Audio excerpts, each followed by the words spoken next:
Hello, this is Alexi George. I have a few thoughts that I want to share with you today. Feeble and crushed. That's what David's body felt like as a result of his sins. He makes a clear connection between the sins in his life and his physical condition. See, these are his words from Psalm 38, verse 3 to 8. Please listen. There is no soundness in my flesh because of your indignation. He's talking to God. There's no health in my bones because of my sin. For my iniquities have gone over my head like a heavy burden. They're too heavy for me.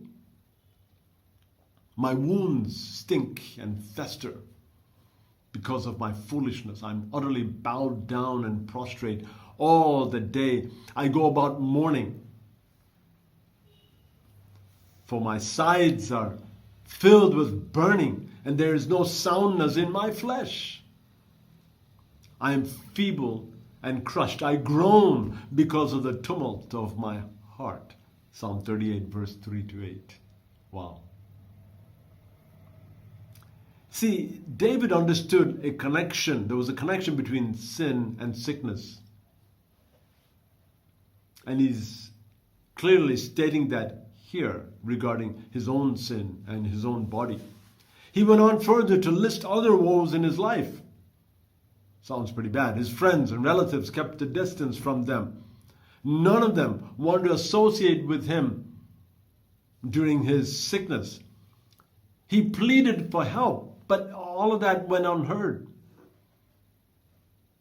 But in the midst of that, he knew that God would respond. So, in verse 15, he says, But you, O Lord, but for you, O Lord, do I wait. It is you, O Lord, who will answer. So he knew that God would respond. He had that clearly in his heart. But it's not clear why his friends kept a distance. We don't know. Maybe it was due to his sin. Or they couldn't just stand being around him with all the sickness in his body. It's not very clear, but that's what the text says. They might have gotten tired of his sickly condition. Always being sick, always in trouble, always distressed. But it was clear to him that the Lord will respond to him in the time of his need. But we know that all sickness isn't due to sin. I mean, you don't just look at people who are sick and say, oh, see, your sickness is because of sin. No, we don't do that. Once when Jesus and his disciples were walking along, he saw a man blind from birth. And his disciples asked Jesus if the man was born blind because of sin, because of his sins or maybe his parents' sins. Jesus said, no. It was not that this man sinned or his parents, but that the works of God might be displayed in him. John chapter 9, verse 3. That the works of God might be displayed. So he clearly said, no, his physical condition is not due to sin. He stated that very clearly. So we don't look at a person who is sick and just conclude blatantly that is because of some sin in your life. We don't want to be the judge of that. But Jesus also saw the connection of sin and sickness.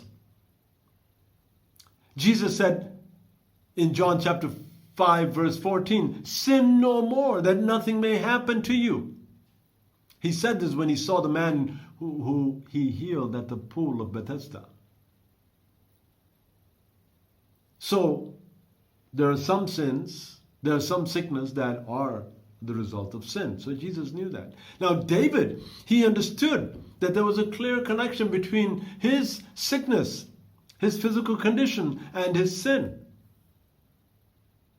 But he also knew that the Lord saw his distress and heard his sighing. Psalm 38 verse 9.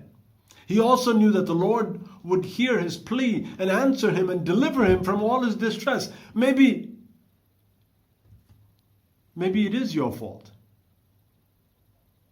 Maybe your sickness is because of your sin. If it's not, fine. Let's get somebody to pray for you and let's pray for healing. If it is due to sin, cry out to God, like David did. And this is what he said in verse 15, Psalm 38. He said, but for you, O Lord, do I wait. It is you, O Lord, who will answer. So, if you're sick and you feel that there is sin in your life, reach out to Jesus. Reach out to God. Reach out to the Lord and pray.